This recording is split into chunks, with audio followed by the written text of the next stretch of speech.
昨是24节气当中的霜降，有真侪甲霜降有关系的台语俗谚。有人是看拢是汉字，毋过说是读无，也毋过咧，若是用台语来读，目的确对当更较了解其中的意涵。嘛，鼓励大家做伙来学台语、讲台语，来考台语认证。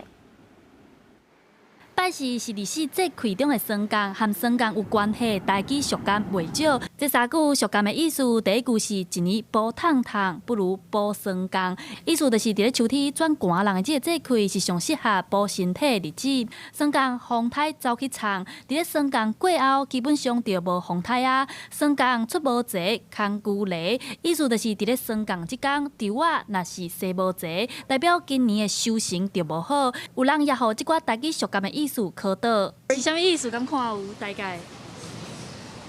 啊？敢看有这字啥物意思？一年要好补啦吼，啊，不如吼，意思拢歹补啦。毋过也有人真厉害，三题拢考伊袂倒。因为霜降寒，风台就无啊。啊，这个咧，一年补烫烫啊，可能寒来补较会顾着身体的款。正确。这个台语俗谚写台语正字，有人看有人无啥物熟悉。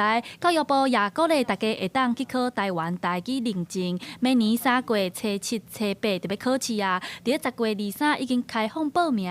教育部也表示，明年的 ABC 种的考试卷拢要全面改做电脑考试。若是6岁以下的囡仔，还是65岁以上的长辈，民国无法度全程使用电脑操作，会当伫报名的时阵，申请特殊的服务，就会当安排介纸笔的测验方式。另外，教育部也讲，对明年115年开始，也会全面改做电子证书，呼吁民众会当来考看卖啊，看家己的台语程度。记者陈亚轩、林旭凯台北报道。